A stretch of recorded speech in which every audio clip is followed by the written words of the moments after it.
How long you been doing music, though?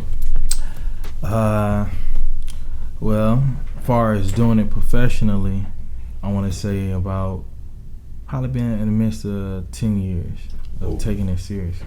Yeah. All right. Yeah. Good question. Who inspired you? It was a great coping mechanism. Like growing up, like I remember like the first rap I listened to, it had to be like The Brat from So So Def. And I was like 4 or 5 years old rapping that, and my cousins would listen to me rap that. And then I kind of gravitated to like Bone Thugs and Harmony. And then as I became a teenager, music started to be more of a therapeutic kind of thing for me. Being able to express how I'm feeling, going through all these different emotions, trials in my house between my mom and dad, their struggles between their marriages. So it was just a lot of medicine through music, man. It was like I got a lot of hip hop dads they don't even know. Nothing wrong with that. Yeah. I feel it is a great thing to find that artistic expression to kind of cope with the rough stuff, because I keep talking about that, and it's a recurring thing. No matter what kind of home you come from, there's always that outlet that's needed, because it's that stuff that mom and dad can show you, but it's certain stuff that life is gonna collide with you on. Yeah. And so it's good to have some way to vent that expression or that curiosity towards, that's constructive, because man, depression is a real thing, bro. Oh yeah, man. And, man. When you holding it in because you don't know what to do or how to handle it, it's a slow poison. Yeah, if that makes sense. Yeah, definitely, man. You always been in Mobile? Yeah, man. Born and raised in Mobile. I want to say probably around 2000, maybe the end of 2010. After I got married, I kind of relocated to Florida for maybe a year, came back, and then relocated to Texas for about 3 or 4 years. Wow. What part? Houston. All right. Yeah. All right. I got family over there. Okay, then. Good stuff. What brought you back home? I want to say family and finances. I understand that. I understand 2 that. X right there, man. I went to Huntsville for school and stayed up there for almost 15 years. And the way life turned, I had to make my way back here, start over. Yeah. So I feel that. All right. Well, we're going to hop on in this thing, bro. Want me to just introduce you as Broken Prodigal? Yeah, man, that'd be dope, man. That's why I got the headband. I'm kind of forgettable. Oh, well, yeah. I ain't even peep it. All right. Well, thank you for tuning in to another episode of A Business Minute. I'm your boy, Sir. And today I got another musical guest. I got Broken Prodigal in the building today. How you doing, brother? Yes, sir. How you doing, man? I'm doing great. Hey, always a blessing to be on this side of the dirt, as my grandma used to say. Oh, you know what I'm saying? So, you're an artist. You're here in Mobile, and just like I was telling you, someone sent me a link to your music and your mixtapes, and I actually went back and snagged your last two from thatpiff.com. Okay, that's cool. And I sat back and really listened, and I love your take on music. Okay. I love from the instrumentals that you choose. Yeah. Because it's one of those situations where not only does the beat hook you, but the way you go about your verses and the way they're structured, there's layers to it, like immediately. And I like the way you choose the titles of your song. Like that's another thing that a lot of people don't do. They'll be like, "Oh, what's the hook? Whatever I said." You specifically choose an emotion or a thought, like a fragment of what you was feeling, and it pertains to the title. Not only is that clever, but it makes it easier to locate the song, because, like I said, I misnamed the name of the song a second ago, but I know which one I was looking for. Yeah, Down Days. Right. Gotcha, Yeah. Gotcha. Hot track, bro. Hot track. Yeah. All right. So we're gonna jump on into this thing. For those who don't know who you are, could you just tell everyone who you are and what it is that you do, brother? Yeah, my name is Broken Prodigal. I am a Christian hip hop artist. Originally, I didn't start off that way. I had an intervention with the Lord back in 2009. I gave my life to the Lord, and in that series event, prior to that, I was in the midst of about to join the gang. I was about to be a blood, I had friends that were doing all kinds of drugs, different influences, and I was just on a way spiraling down, almost to the point of suicide. And the Lord just intervened in that situation and allowed me to really get peace through Him. And that experience made me want to re-navigate some of the things that I cope with, and that was music. Music was a big part of healing for me.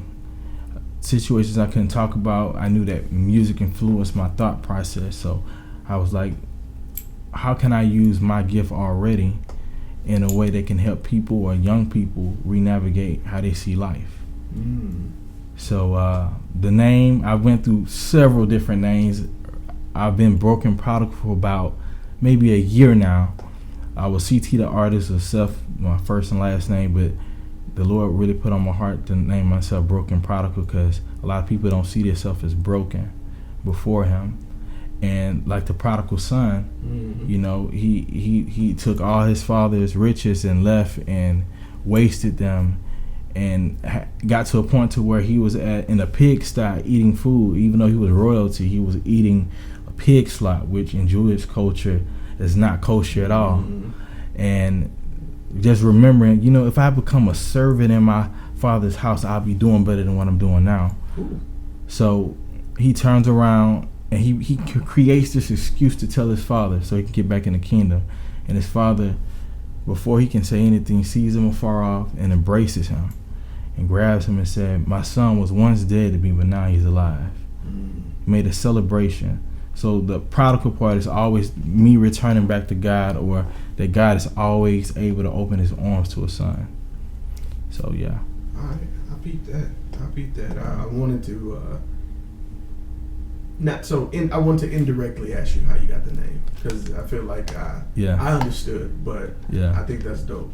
It took me a minute to get it, because I saw your name first and I was like, I wonder where he's going with this, and then I listened to your music and I was like, okay, this makes sense. He's coming back to it. That's awesome. I think from a perspective, from a standpoint, I think people look at that and they would be embarrassed to tell that story, that they went out, you know, I won't say necessarily failed, but they went out, experienced life, maybe didn't get the results they was looking for, and they came back.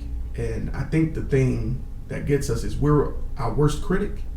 And so we make up all these scenarios, just like the prodigal son did. He made up a whole scenario to tell his father because he was embarrassed. But that's not the important thing. The important thing is that you had it in your heart to come home. And I appreciate you doing that and putting that as your name, because that's going to direct people to do the same. Thank you, man. I appreciate that, man. All right. So next question. I know we spoke about doing music professionally, but overall, how long have you been doing music? See, I say professionally, that's when the mic got included. I started actually like in 6th grade with freestyling at Maine's Middle School, and I was listening. It was a CD called Paper Boys, and niggas had a theme going through the track going, "I be the one, I be the one," and they were saying different stuff. And it was my turn to freestyle. I didn't know how to flow, so I repeated what they said and then added my own little lingo to it. And people were like, "Man, that was good." So that actually started the, maybe I can go somewhere with this. And then 8 Mile came out around my 7th or 8th grade year, and I start taking my lyricism to another level. I start writing, and I would recite it to friends, and like, "Man, that's dope." I even had some guy named Thaddeus, man. He was like, "Man, this is so dope."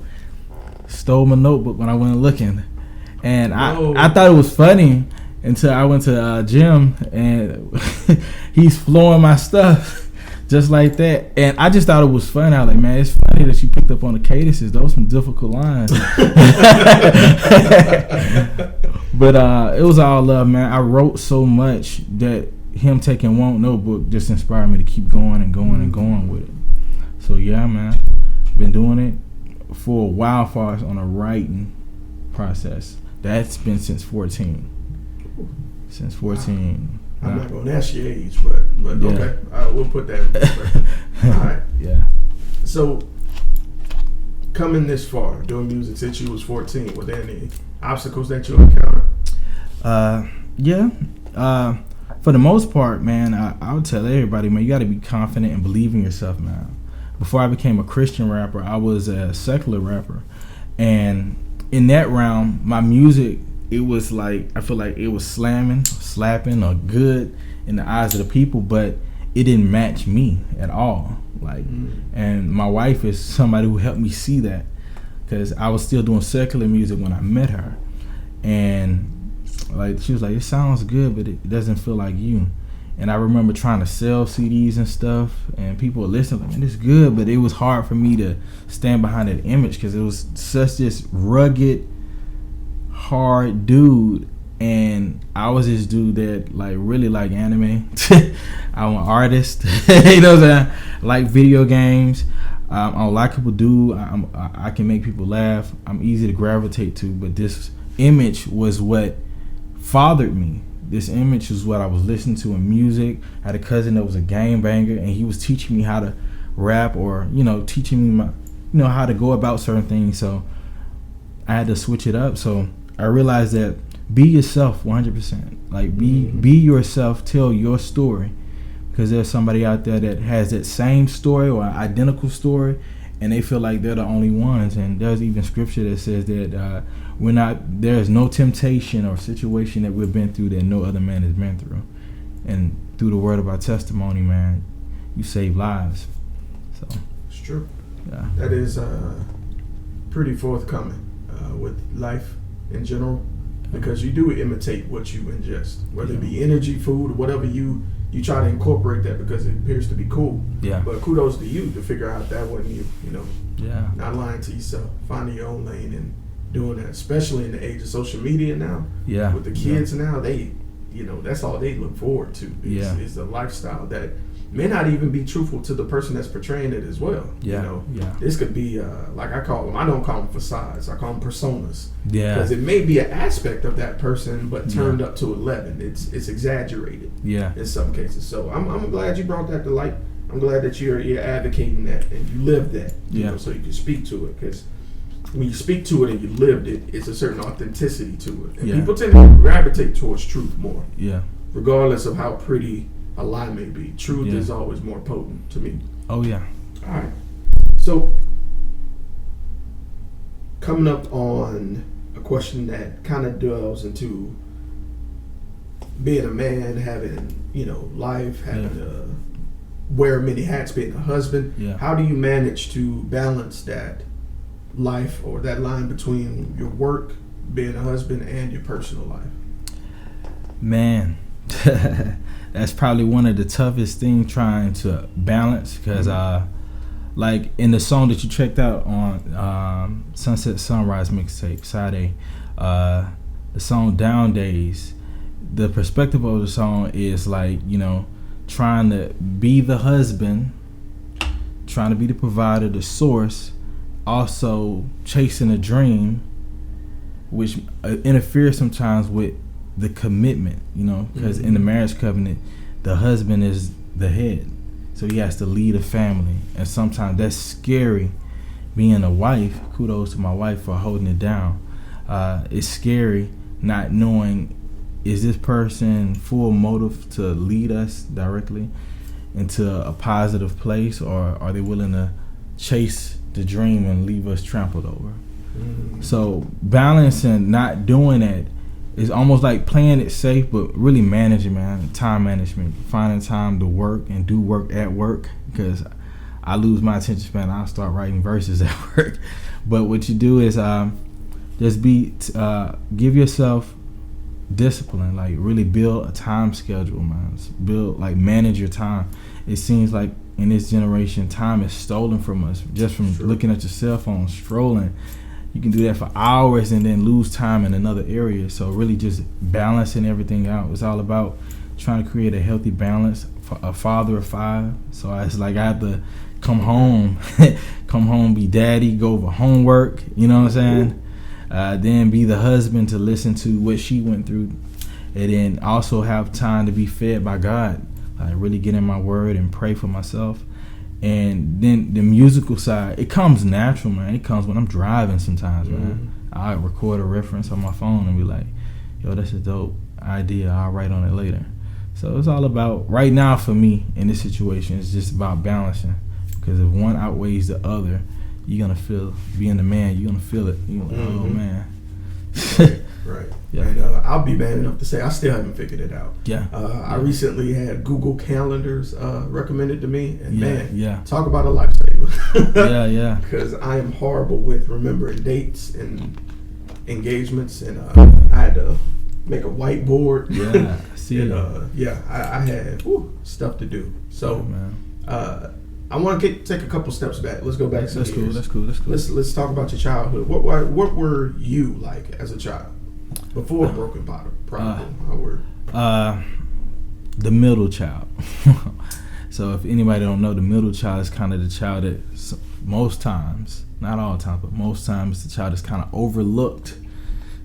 Because it was 4 kids. My mom had an older son, a daughter, her only daughter, then me, and then a baby boy.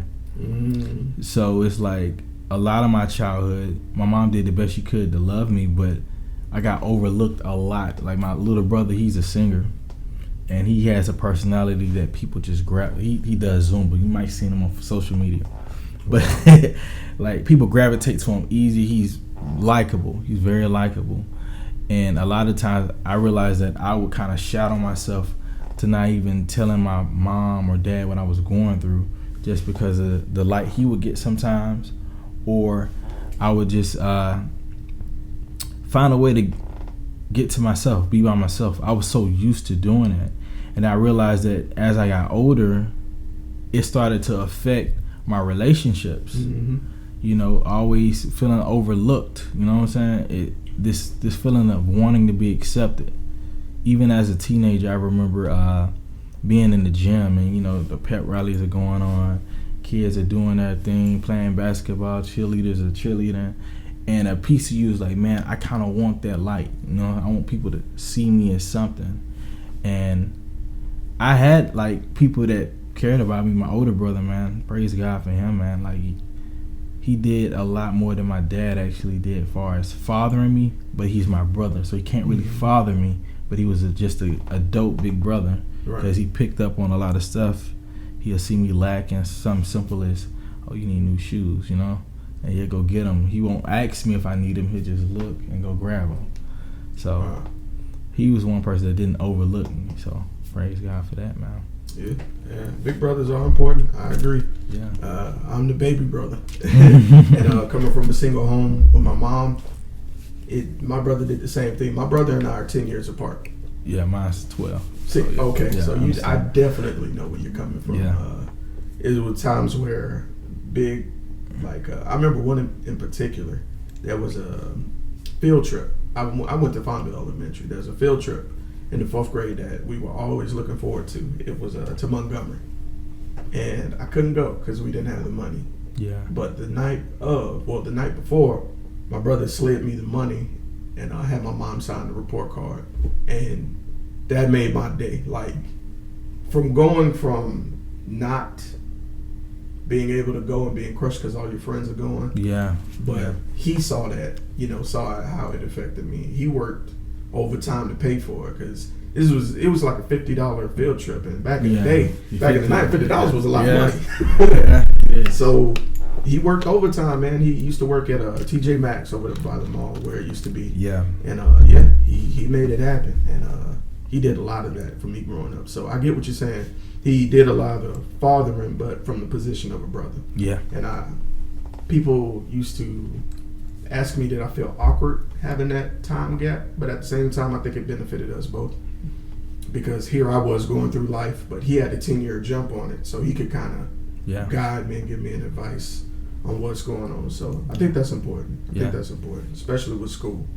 And speaking of school, usually there's 1 or 2 teachers that really, whether they know it or not, kind of spark that creative fire in you, or at least stoke it for you. Were there any teachers that stood out for you?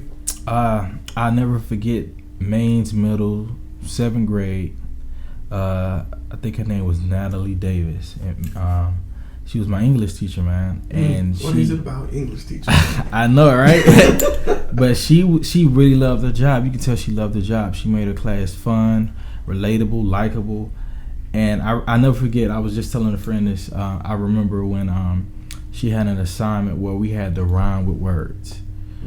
And I was like, what better time for me to shine? You know what I'm saying? Right. And like, so I did it. I got my words together and I rhymed it. And the class gave me like a standing ovation. Like, yo, that was fresh, man.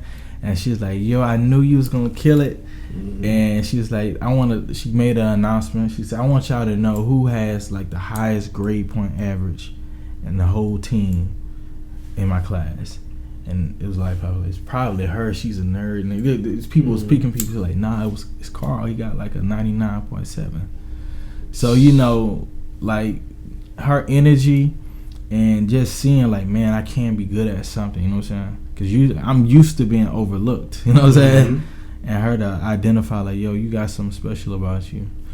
That really helped. That's dope. Yeah. Shout out to teachers, man. I don't think they got it. Is what they make, man, and what they have to go through with, you know, horrible kids. I hate to say it that way, but it's true, man. It is. Like, the stress, and man, I didn't realize it because it's funny you mentioned 7th grade.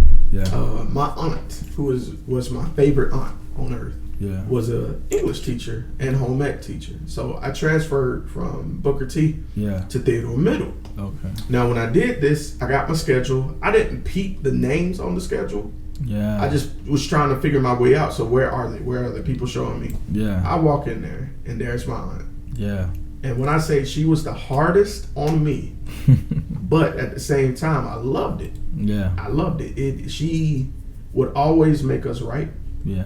And that's why I got my love of words and poetry. And she would make us do crossword puzzles, crypto quips. I don't know if you remember those in the newspaper. Yeah. And it drove my love of words, what got me writing. Like I'm writing a book now. Yeah. Talk about my experiences and rest in peace to her. It's always those teachers that see something in you that you may not see or you may know, and they may not blatantly say it, but they'll cater something to give you that shine you're looking for. So that's cool, man. That's what's up. That's dope.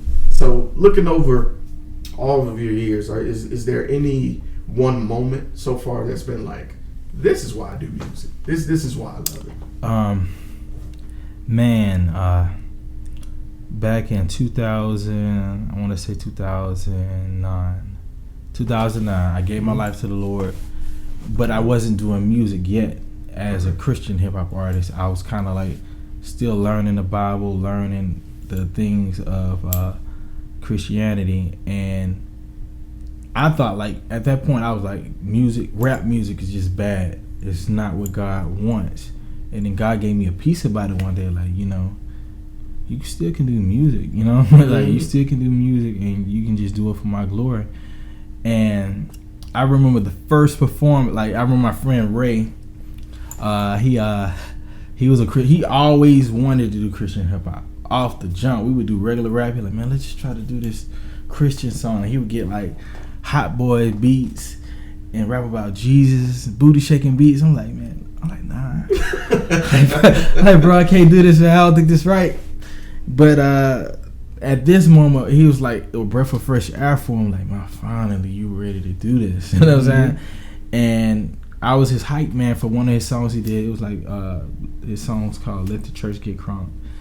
And we went to his church, and he was performing, and I was just hype man in his words, and I just seen how the audience reacted to him. I had never seen an audience like you see like Jay-Z's and the big rappers and people getting hyped for him, but I never seen an audience get hyped about somebody with such a potent, positive message. It was an old lady, bro, on crutches. Like, she got up and she was like turning up for Jesus, listening to this, and I was like, man, that's dope. And at that point, I was still a babe Christian. I was looking at like, man, that's cool, but I was looking like, how can I do the same thing and get that same response? And then a couple months later, I got a song. I'm ready to do a set, and I forget my words. Ooh. I perform, and it was so embarrassing because I was like, I wanted my wife to be in the audience some kind of way. She got caught in conversation. She was back in the back of the church, and I forgot my words. And people were like, you know, I'll help you with the words. I was like, ah. And then finally, I went to a Reach concert. And I saw Lecrae, Trip Lee, and the 116. Okay. And I was like, okay, so that's how it's got to be done. And at that point, it was like, it's not about me. You know what I'm saying? It's not about me getting the glory and people liking my music. I want to help people see Jesus through this music. So that, I want to say that my first understanding experience is what made me like, okay, I think this is what I want to do. You know what I'm saying? Okay. It was a strong calling to it. Yeah, that makes sense. Kudos to you mentioning that, because a lot of people would skip over that. Choking is probably the worst thing that can happen to you, because I mean, it teaches you to be humble. You know, no matter how good you are, all it takes is one to you know, throw you off. But at the same time, if I may go back to your friend, I have a firm saying that God makes no mistakes. Do you think, could it be a possibility that that seed that he planted with you, sharing his idea, gave you that idea, and maybe it grew with you as time grew? I see honestly, I want to agree with you on that, because it definitely grew on me. I want to say it definitely grew on me. One of the things is that this particular friend, man, like his commitment to Jesus in that season was crazy, because it was like, I remember my mom and my dad, they were having so many issues, and as a teenager I was like, God, why am I here? You know, I was upset with God. I was like, man, this is such a bad and toxic situation to live in. Why did I even have to exist? Now I got to worry about going there. I wasn't a Christian, but I was conscious that I was sinful. I was like, man, I got to worry about possibly going to hell. Like, why am I here? And I remember being mad, and I said something like very mean to God. And I looked to the left, and he was crying. He was like, man, don't talk to God like that, man. He was like this same guy you yelling at, man, put food on my table. We pray to him, and he helps us, man. And I felt bad for offending somebody he cared about, because he didn't talk about God like some distant being. He was like, man, this guy is doing stuff now in my life. And that was just seeds being planted, one of many seeds that was planted. So I was like, man, so I definitely believe that maybe definitely him always doing Christian hop out wanted me to do it. But definitely it had to be looking at it now, it had to be. All right, so that leads me to my next question, because it's the inverse of the previous question I asked. Because hard times create character. It really tests your faith and kind of gives you a benchmark to see where you are, because you have your idea of faith, and when you say, yeah, I'm loyal to God, you be like, yeah, you're loyal. But when times get hard, where are you really in your faith with God? So at any point in time, did you feel that, how do I put this, like you wouldn't be successful? And if so, who or what changed your mind? Like, what brought you out of that funk? Because we all go through it. Wouldn't be successful as a Christian or an artist? I'm going to make it broad. I'm going to say both. Well, I think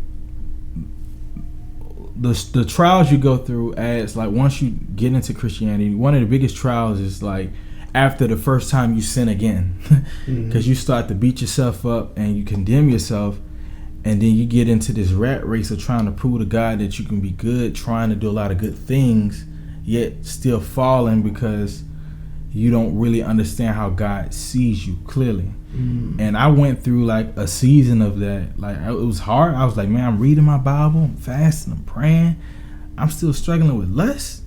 I'm thinking that this is just gonna dissipate. Many things did dissipate, like the profanity, the way I talked, that dissipated, it melted off me. But this lust thing was something that was like, man, like this thing is like on me.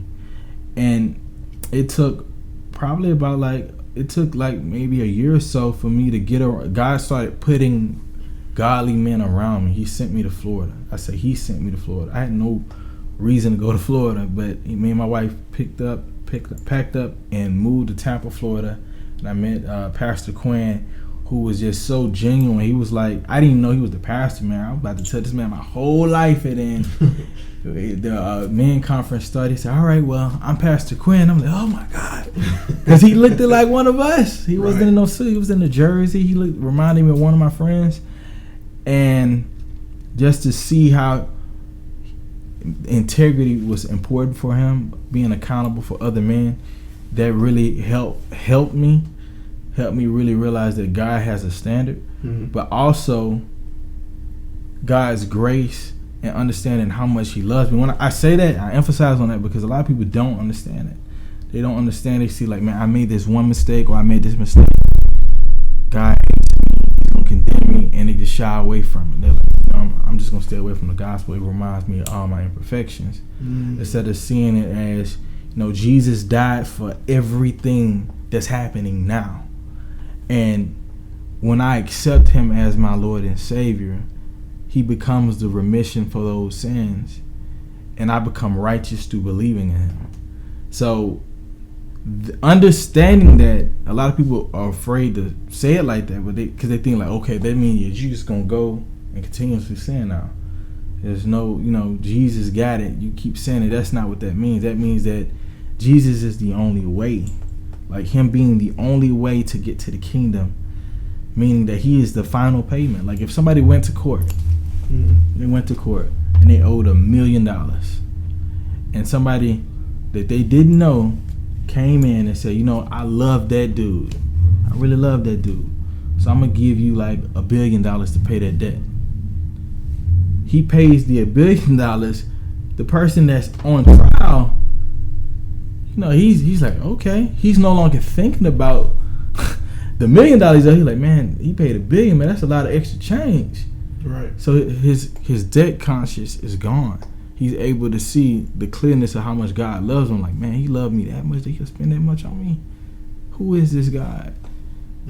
So, really, it's still a trial, man. I think until I'm gone in the flesh and present with Jesus, man, it's gonna always be a trial because this flesh is weary. It gets tired. But really, being successful as a Christian is just really being consistent and trusting and believing daily. Daily, you have to die to your flesh. I know that's a lot, but yeah. No, man, you had me encapsulated with what you were saying. Yeah. I literally, it's funny, with the analogy you use, I literally visualized everything you said, every single bit. And even Jesus coming up and like, yo, I got this. I got him. He's straight. But no, that makes sense. Coming from somebody who's spiritual but hadn't found a church home. I do read my Bible. I do study on my own time. Yeah. I used to be heavily as a child, but I fell by the wayside due to the politics of church. The people in church, and that can burn people. Just like any establishment. Yeah. You have a restaurant with rude service, you don't want to go to that restaurant anymore. Yeah. But you don't disown food. You gotta have it. Still eat. Right. So that's what I'm learning, and that analogy really hit home for me. That really makes sense because I used to wonder, why even me? Why even care about me? I'm in those times where I'm depressed and just doing bad. Why forgive me? And it makes sense because He loves me unconditionally. He paid the ultimate price to where I'm covered, but I don't use that as my excuse. I use that as the inspiration to draw closer to Him. That makes sense, bro. Thank you for that. Thank you for that word. I needed that. Praise God, man. Hey. All right. So, my next question, this is one of what I call my random questions. And I wanted to pose this to you just because, honestly. Okay. No rhyme or reason, just because. A lot of times people are hung up on how to pray. And I think it's important to have a communication with God. And I think with me, sometimes I'll be in the house and I'll just talk, just openly speak to Him. Because I feel like that's important to the intimacy. And sometimes I wake up and I'll do the formal prayer. I'll get on my knees, hands folded, and do it that way. But sometimes I think people need to know that they can just sometimes openly ask. Just like a parent. You don't have to write up a statement to approach your parent. You can just come talk to me. I approach Jesus with that same mindset. So with you, if you could ask God any question and He can immediately answer you, like if He was here right now in the midst of this interview, which He is, but you know what I mean. If you could ask Him any one question and He'd immediately answer, what would you ask? Man, it probably would be something in the lines of like salvation. Like, Lord, you got me for real, right? Like for real, because I'm banking everything on you interceding for me, just like that court analogy. It'd probably be that because not even success, like success is different from me now. Success used to be, I remember, man, and I'm glad I can share this in an interview, man. I remember I was working at the Radisson back in 2008. I was a banquet boy. I used to set up tables for functions and events at the hotel.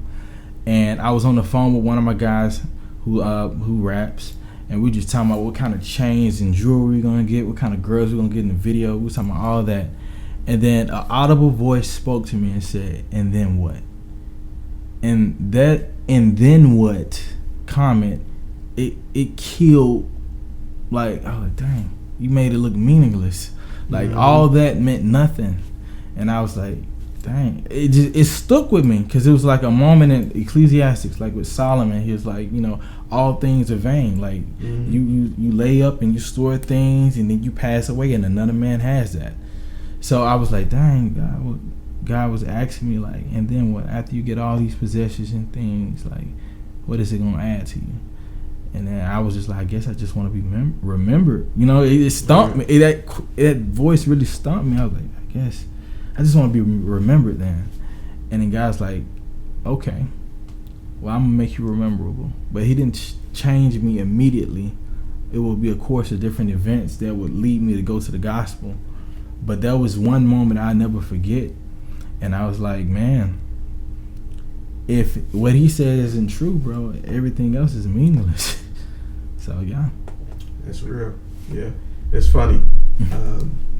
I'm a firm believer that God will, He may not answer you when you expect it, but when it's vital, like when it has the most impact, that's when you'll hear it. Oh, yeah. And it may not even come from that random voice. It could come from somebody else. Yeah. I've had a child say something to me that shook my whole day.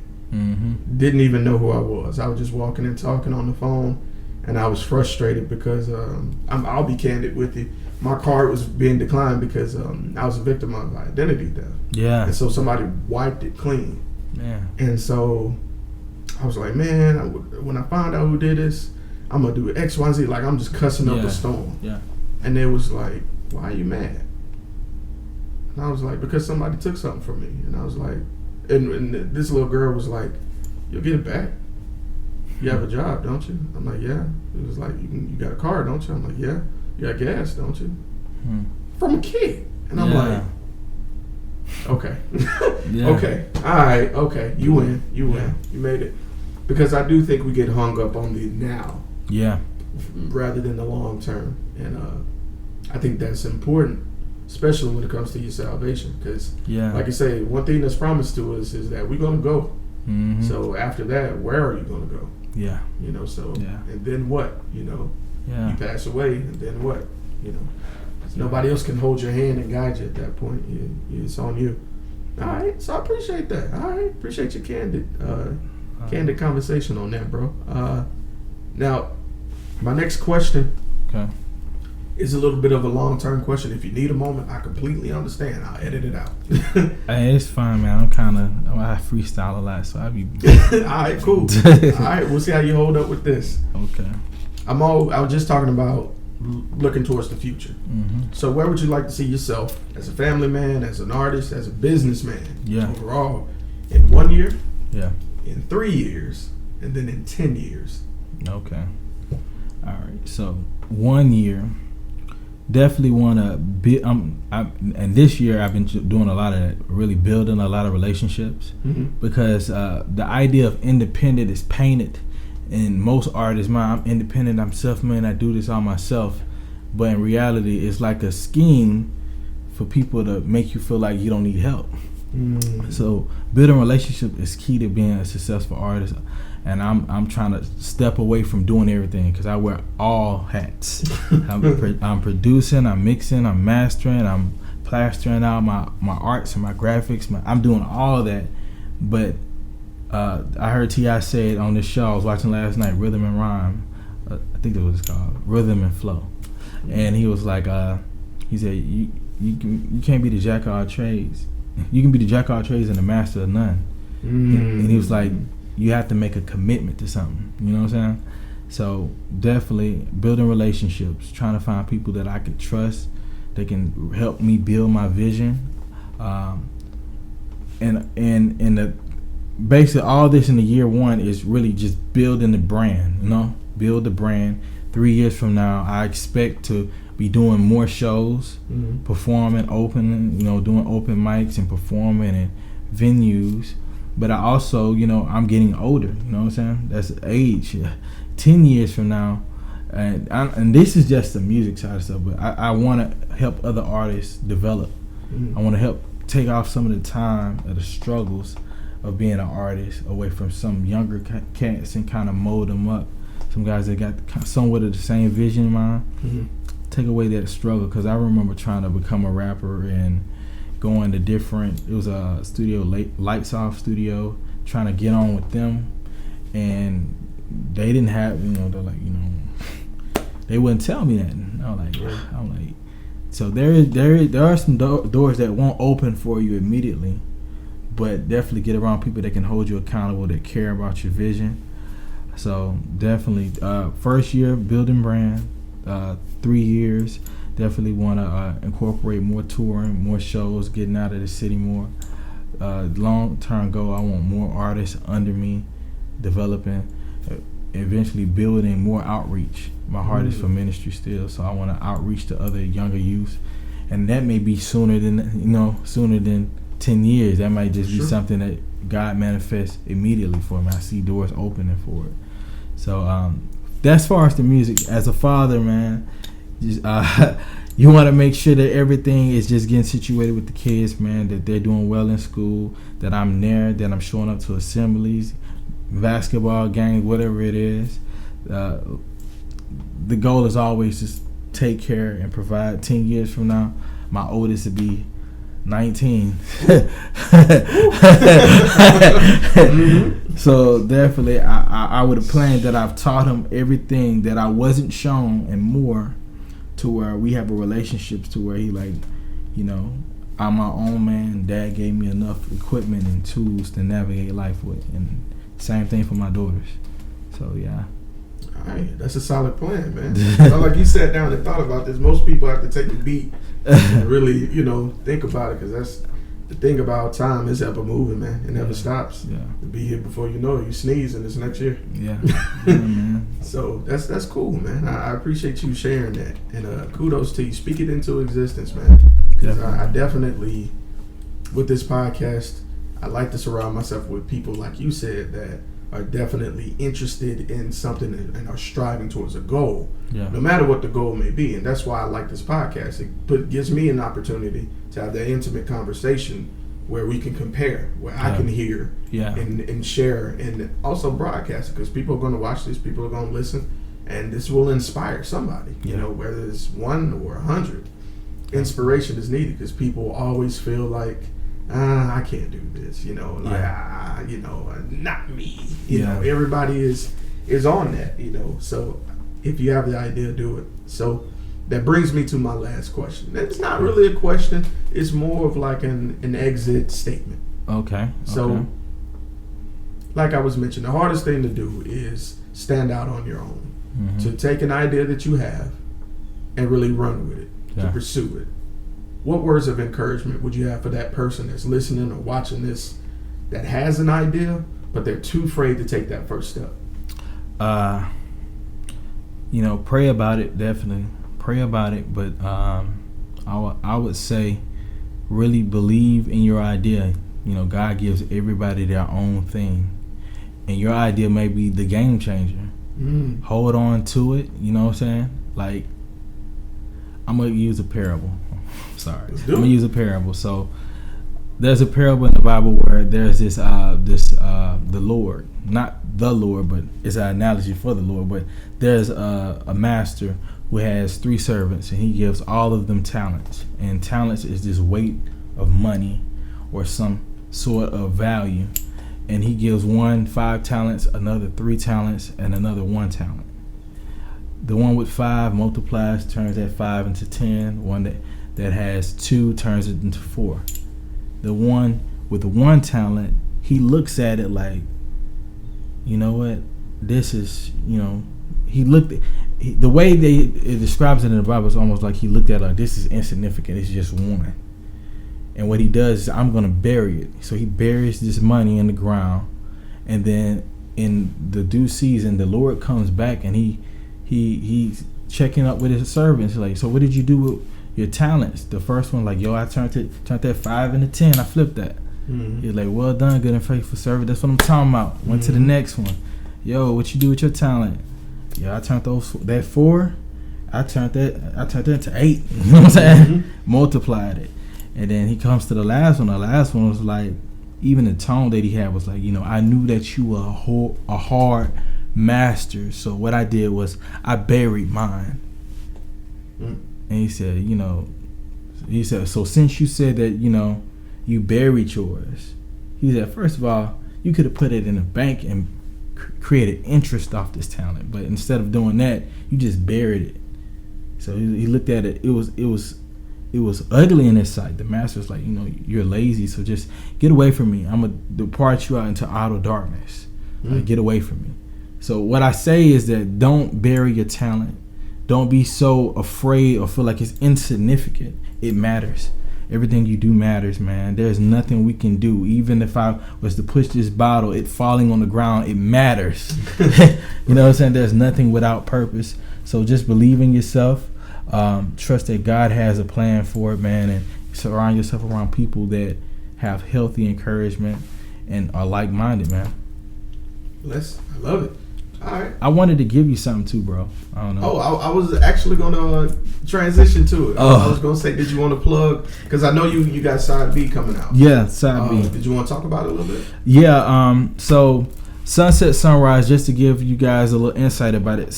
So if you ever looked at a eulogy, you see sunrise, sunset, which is the beginning of someone's life and the end of somebody's life. I kind of flipped that, played on that a little bit. Sunset, is like usually the end of somebody's life. But if you listen to the mixtape, there are some subjects I talk about that are somewhat carnal. They're not necessarily bad, but we go through it. It's sin. You know what I'm saying? It's this dead like state of us. And the side B will be the light, where I bring light to all of it. So you'll get this R&B vibe, nice songs, but you feel like, man, it's like he's struggling with something. Mm-hmm. Especially when you get to songs like Passion, The Pursuit and the Fall, right, where you hear a man struggling with a temptation. He's like, man, I wanna do something with this woman that's not mine. And then whether he falls in it or not, I kind of open on the verse with giving a spiritual description of what's happening. Like, even though you look good and your face is contoured, this sin right here leads to death, or spiritual death. Mm-hmm. So yeah. So sunset, sunrise is pretty much that, day and night. Right. What anybody, any man or any woman can go through day and night. But the sunrise part is coming soon. That's December 12th. I'm working on mixing, mastering, finishing up so I can get good product. And then after that, I'm gonna release it, and I'm gonna kind of chill, because like I'm always doing music, so I'm gonna just chill and give myself some time to like really breathe, relax, and really study the arts even more. Right, sharpen your blade, recharge as well, because you don't want to burn out. Yeah, right, definitely. What I got here, I'm gonna give it to you as a gift. I don't know if it's a video. Can they see me? Yeah. Oh, yeah. Okay. All right. So this is it's past this anniversary. I dropped this last year, October 12th. It's called Trapping the Gospel. Okay. I'm gonna give that to you, bro. Appreciate it. And it was just I did that CD in the need of looking at the community. It was like, man, everybody's on trap music, selling drugs, trap sound. So I was like, I want to do something. I want to kind of engage that with my own experiences. So I share a lot of my experiences in there, stories about how I came to Christ, how I was smoking weed and getting high, and then God spared me and revealed His light to me. And it's not and I'm trying to shy away from even saying stuff like, it's not churchy. Because it's not. It's hip-hop. But I don't have to say that. When you hear it, you're like, man, this is good music. Right. I had a friend that passed last year named Jonathan McCoy. We called him Deuce. I did 2 songs on there for him. One called Deuce and one called Jonathan. Deuce is the silly. Yeah, it's more of the silly song. It's like the funny memories I had with him. And I kind of enact him. You'll hear it on the skit. And then Jonathan is more of the yo, I really do miss you though. You know, I really like the pain. Right. Two great songs. My final song on there is Ma, I believe. Mm-hmm. Ma, that song dedicated to my mom, because my mom, she went through her own personal struggles dealing with a marriage that was troubling, and then she also had like certain addictions that she overcame. So she was like a butterfly, you know, out of her cocoon. She made it out still, and I kind of watched her persevere. So that motivated me as well. And I got a song on there with a couple of different guys. TJ So High, I think he did a 2020 podcast. I just released part 1 of his interview like this morning. dope. So I shot him a feature, and he knocked it out. He killed it. I love his verse on there. Yeah, he's a beast. Yeah. Yeah, you are too. Don't get it twisted. So yeah, that's pretty much it on that. That is, I would have plugged it, but it's no longer. I just took all the last copies out of the CD warehouse. I took it out because I'm gonna refill them up. It's getting low. Okay. But it's on iTunes, Spotify, iHeartRadio. It's still out there on YouTube. You can stream Trapping the Gospel. Okay. Broken Prodycal, Prodycal. Right. The graphic is on the screen now when I edit this. So yeah. Yeah, definitely. I appreciate it. And you can see that on his hardware. So there you go, man. Yeah. Right. Well, my last statement is this, man. I appreciate you taking time out your day to come do this interview. If anybody wanted to get in touch with you, whether it be a word of inspiration or, you know, business inquiry, or they just may want to talk music. Yeah. What's the best way, you know, to get in contact with you? I don't do phone numbers because it's a little personal. Yeah, it's private. You know, yeah. How can they reach you? The best way you can reach me on the social medias, I'm on IG, Instagram, as Prodycal is back. So just PRODYCAL is back, ISBACK. I'm the same name as on Twitter. I'm on Facebook as Broken Prodycal or Call Turn. Either way, same guy. All right. Well, I'm going to include those links in the description below. If you're watching this on YouTube, or if you listen to this on SoundCloud, Spotify, iHeart, whatever it is that y'all listen to me on, y'all know what it is. Broken Prodycal, Sir 2020 Podcast, a business minute, man. It's in the record books. Anybody you want to give a shout out to before we close it? Shout out to you, bro. Shout out to you for reaching out, man, and having time. I appreciate you having a platform to where people can express and share their insight on what we do, bro. Because a lot of time we just want to talk about our music, and we can't talk about it with nobody else. Yeah. So it's like Jeremiah said, fire up in your bones, bro. So I feel you. Well, brother, it's been a pleasure. On behalf of 2020, y'all know what it is. Subscribe. Go follow this man. This man got quality music. Go follow him on SoundCloud. You heard him. You heard his speech. There you go. So on that, we're going to call it a day. And we out. Peace. That's it. I'm still going to let the audio run. Okay. But yeah, man, that was awesome. Thank you, bro. That's what's up. No problem, man. The problem I run into, and this is why I started reaching out to my local artists. Yeah. The radio is whack, man. Yeah. The radio is whack. You hear one song and you like, really? Yeah. And you just rhyme why with why? Yeah. Like I'm for themes. How do I put this? I'm gonna back up a little bit. The movie Joker just came out. Yeah. Have you seen it? Haven't seen it yet. Plan on seeing it. Go check it out. Okay. Don't take any kids though. Oh no. It's gonna be me and my wife. Oh, okay, yeah. Because that's gonna spark a conversation that you don't want to have with kids right now. Yeah. But anyway, I was one of the associate producers, Martin Scorsese. Mm-hmm. He said something that caught my attention. He was like, "Yeah, this is a comic book movie, kinda, but I don't equivalent it to like those Marvel movies. I don't see those as movies." People got hung up over that. Mm-hmm. I didn't, because I understand where he's coming from. You just saying it. I understand it. Yeah. Because I love Marvel. I'm a Marvel fan. But things are starting to get commercial. Stuff is starting to get really cookie cutter. You can see. Yeah, you can see how it's gonna play out. For instance, I was telling someone I really hate seeing the first movie of a new character in Marvel, because you can tell what the villain's gonna be like. The villain's just gonna be a negative version of the main character. Yeah.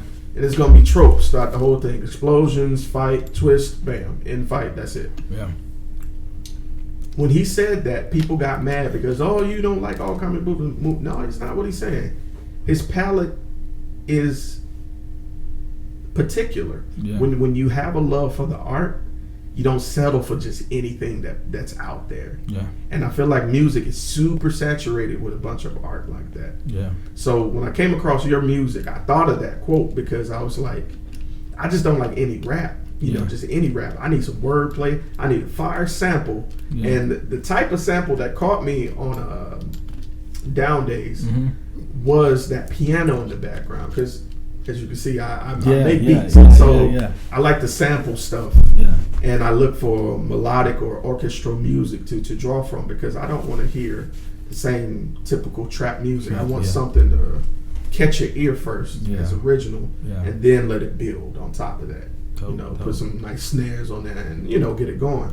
So when I heard that track, and I was just like, what he's saying is how I felt in this poem I'm writing. I'm writing a poem to the women I've done wrong. Yeah. And it's just me being honest about myself to them, telling them I was toxic. Yeah. And you're just having that conversation. It sounds like y'all are going through something and y'all just sitting at that table and was like, look, this is what it is, you know, because I think the part that made me rewind is when you was like, because money is not a lot of things. What you said, money is not the thing that I have a lot of.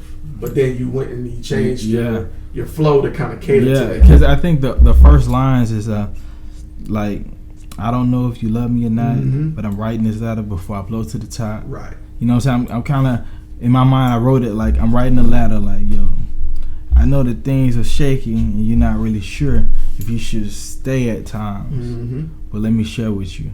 And one of the things is like being, like, I got married pretty young. You know, I got married at like 21. Ooh. And my wife was like 18. Ooh, that's a transition period, bro. So her being that young, me being young, I made a lot of mistakes just not knowing how to, I didn't have a father to model. He was there, but he didn't play his role in front of me. So just that. So that's why it's a line at the end of the verse where I'm like, I say, I made women all my goals instead of letting God set goals for me. I just made women my goals. And now I had to break up that foundation and start over, So, yeah. Yeah, it punched me in the stomach to the times where I go back and I just listen to it over and over. Like I refine music like a comb. Yeah. Look for something that I missed. It's like watching a favorite movie and seeing like a homage in the middle. But yeah, I feel you.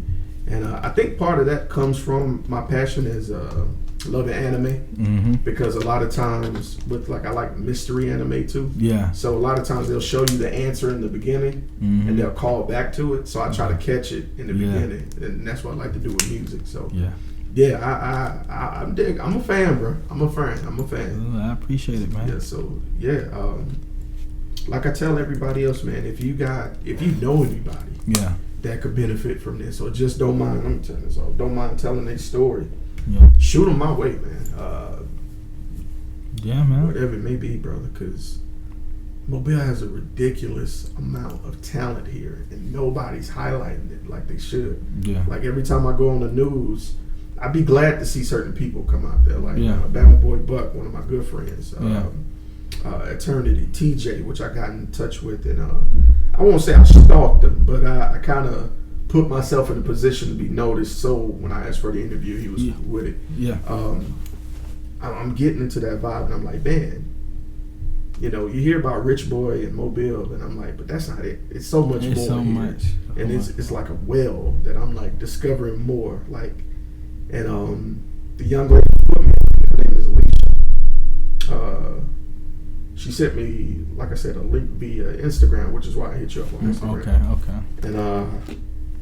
And sometimes I'll just go through Facebook and just look. And that's the thing I get hung up on. Like, I'm really looking for just people that does talent. Like last week, I interviewed a girl who, and she said she's 24 and she owns a hair braiding business. Yeah.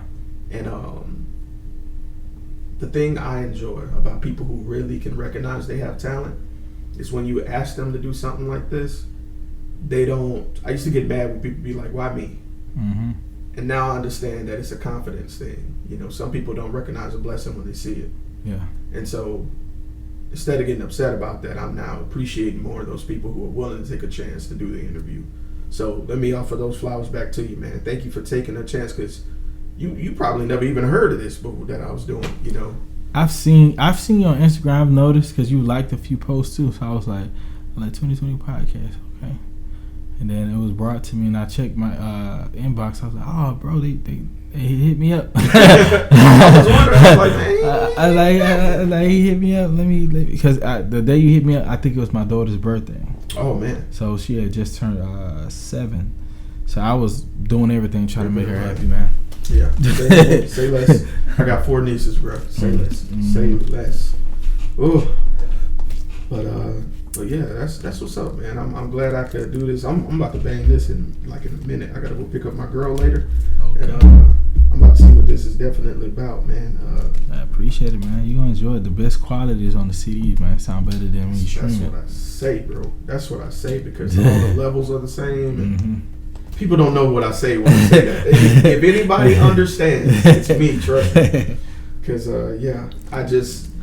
I was using this so much that the cord went out. It got struck by lightning. Oh man! And so those days you have like a pattern in your mind, and you want to translate it, but you can't. Yeah. So now I'm back in business with that. So yeah, that's my baby right there. I had to check out. You had to make a production page, man, so I can check you out, man.